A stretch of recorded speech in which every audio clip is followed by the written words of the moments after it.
Hello everyone, and welcome back to another video, where today we're going to be looking at this 1970s ITT Model 23. So I picked up this fixture a few months ago with a bunch of other fixtures, including another one just like it, and I had tested that one and it didn't work, so I had assumed that this one wouldn't work either, and I decided to test it out and it did. So we're going to go ahead and take a look at this because it's in working order. So this fixture was originally a full cutoff fixture, just like the other one, but I decided to, for the time being, put this GE glass lens in here because I like the drop lenses more, and these fixtures have been seen multiple times in the wild with these GE lenses. I assume that they were sold with this fixture. I'm not completely certain on that. This fixture dates back to the 1970s, and I don't know if there's an exact date on it. I haven't looked, so we'll take a look at that in a moment. But what I can say is that I believe this fixture is the third step in the evolution of the American Electric ITT whatever small Cobra head series. The original fixture was, of course, the 13000, and then for a short amount of time, American Electric made a 23000, which looked very similar to this, but had a different hinge and said American Electric, which was cast into the door, just like the 13000.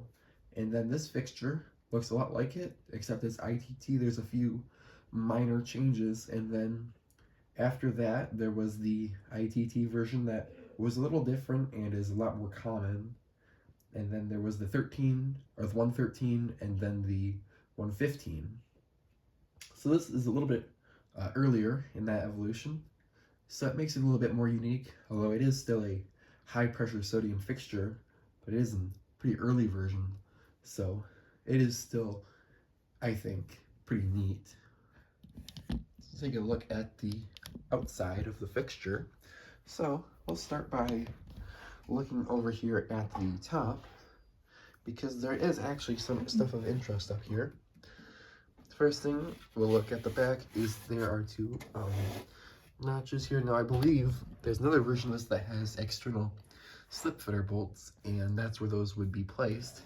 However, this version of course doesn't have that. You have the photocell socket here with the GE shorting cap. Now I'll take this out, and you can see this is the photocell socket. Pretty simple, but it's a little bit nicer than the ones that American Electric used later on. It says level here, very nice cast in, unlike later versions, which did cheap out on that. And then over here, we've got the little grill here, the heat sink for the ballast, which is off to the side. And that's the entire top of the fixture. It's got a very nice boxy style, which I really like this. It's nothing wrong with it. So let's look at the bottom here. So looking at the bottom of the fixture, we have the little latch here that they are known for, though I think American Electric was the one to come up with that design. Works very well, nothing wrong with it. The ITT logo here is cast very nicely into the door. The level ball section here, I don't have any of these fixtures with the level ball. Not really common, I've never seen one, but if you did order one, it would go right there. And one way you can tell this is an earlier fixture is because the ITT logo here is molded here, and then you have a level ball here. Later ones, this piece would be extended all the way back, and it would kind of stick out like this, and then the ITT logo would be molded into that section. The label here, which is completely faded away, can't read it, but it's still there. Drain holes are of course here to let water out of the fixture. The big GE glass lens here, and the latch here, which is the version before they cheaped out, Nice, solid, high quality construction here. Nothing wrong with that. It's a very nice design. Works very well. On these earlier ones, you also have these rivets around the lens here, which I assume is what you would use to attach a glare shield. I don't think later versions of this fixture had that. So with that said, that's the entire outside of the fixture covered. So I'll have to open this thing up to see what's on the inside. So with the fixture now laying on its back, taking off the photo cell so it lays better, although because of the way the ballast is in this thing, it doesn't lay like that. It lays off to the side because that's where your ballast is. So I'll open this thing up so we can take a look at the inside. So simply push back this, releases your door, and the little latch here, which is a little weird to open. I'm actually gonna see if I can get a better shot of that. That may be good. You have these little tabs here. You pull it to the side. There's one. There's the other one. This comes off. And then you can take out the door. Now there's a bird guard in here which is causing this to not want to come out. There we go. But there's the door removed, and we'll now have access to the interior. Here's the door, and you can see, yeah, this is very dirty on the inside. I have not taken time to clean this out yet, but it's fine. We can still see what's going on here. So the first thing here that we've got is this little structural part for the hinge. And I actually like this. This traps a lot of the rainwater that would get into this, and it drops out through these drip holes, which, as you can see in the bottom here, there's a line of 4 drip holes. So that's nice. It keeps less water getting into this fixture even to begin with, so that's nice. I don't think there's any other stickers in here, but we can look at is how the door attaches the lens. You've got this very nice quality clip here, which with the wing nut, which you unscrew, and this little slider piece goes back, and you can pull out the lens. Now this lens is a little bit big, so it's a little tight fit, but it does come out. And once you get it out, you can see basically this is a very simple door. There's the rivets, you got the latch here, which is the same as every other American Electric fixture. It's, if you guys have seen one, you've seen them all. The only difference is that this part is cast completely. So the lens here, I'm not going to spend a lot of time on because it's not the original lens to this fixture. Is this GE lens. Same lens, I just ripped it out of my R2 just for this video. Very nice, simple GE glass. These were sold with this glass, I think, or at least they've been found with them, so that's what I thought was suiting for this fixture. Alright, so here's the inside. We'll go ahead and take a look at all of the components. We'll start by looking at the slip fitters here. This is a very simple, but it is high quality system here. Got nice four bolts here. There's no leveling because this fixture doesn't have the external leveling bolts, but that's fine. I don't really need it. Works perfectly fine, and it's very robust.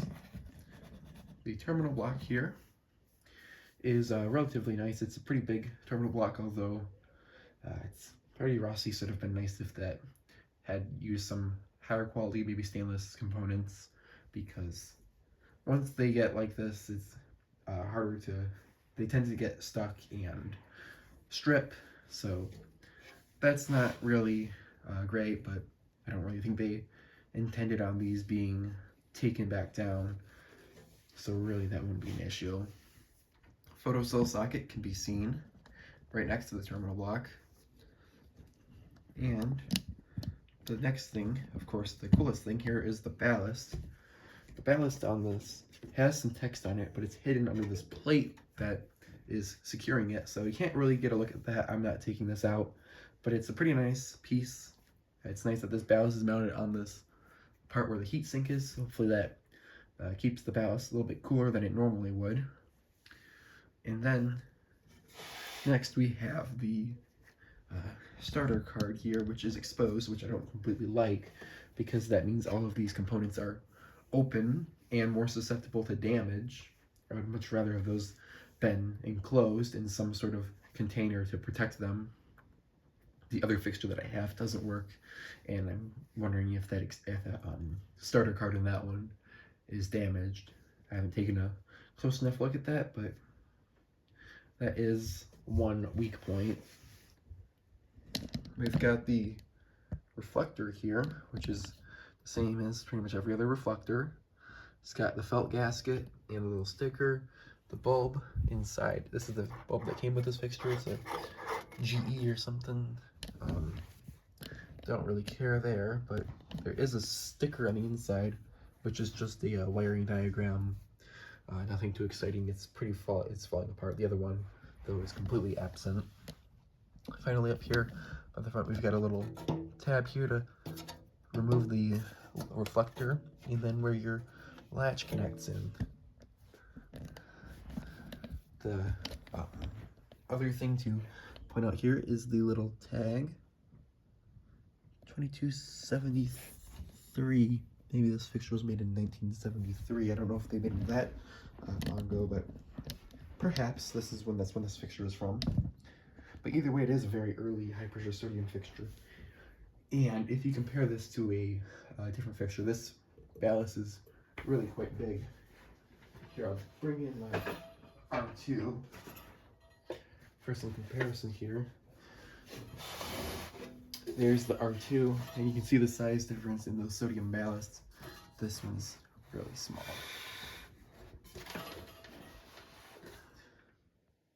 All right, so now that we've had a look at the fixture, we're gonna turn off some of the lights here and get this thing plugged in to see how it looks when it warms up. So here's my 100 watts model 23 in 3, 2, 1.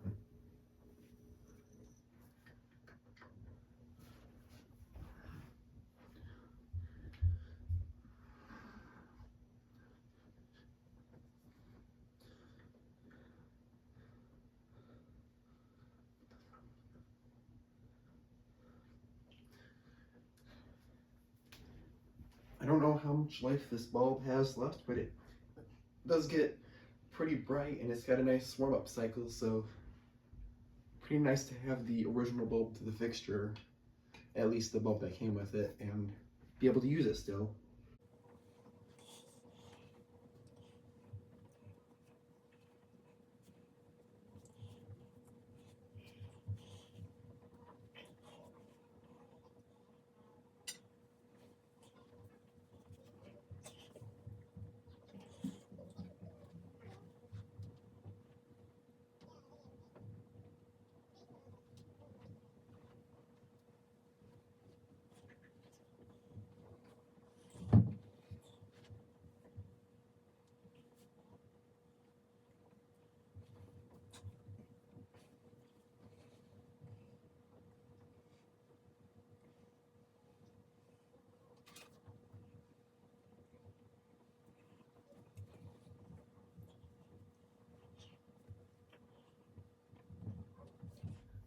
Alright, so here's the fixture. We all warmed up. And yeah, this is really nice. I really like that way that GE glass lens looks on this. Very nice fixture. It would be nice to find where the American Electric lens is, but for now this will do. And of course I'll also have it as a full color fixture just like my other one. But yeah, I really like this. It's time to take a look at the lens up close. Very, very nice. Now this glass isn't the best quality, it's kind of blotchy, but it's still nicer than plastic lenses, so not really that upset about it. Now I know there's a lot of collectors out there that prefer mercury vapor and even really just don't even collect sodium. Now I definitely see the appeal in a mercury vapor fixture. They're a lot older and it's a very nice color of light, but these high pressure sodium fixtures are just such a nice calming color. These are, compared to a mercury fixture, something I just put on and kind of watch the light. It's a very calming light. Certainly a lot nicer than LED, at least the cool white ones.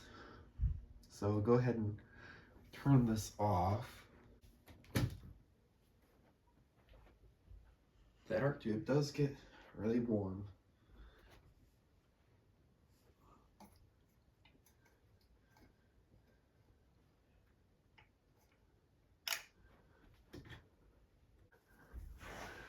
Alright, so that is my, what I guess is 1973 ITT Model 23 in 100 watts high pressure sodium.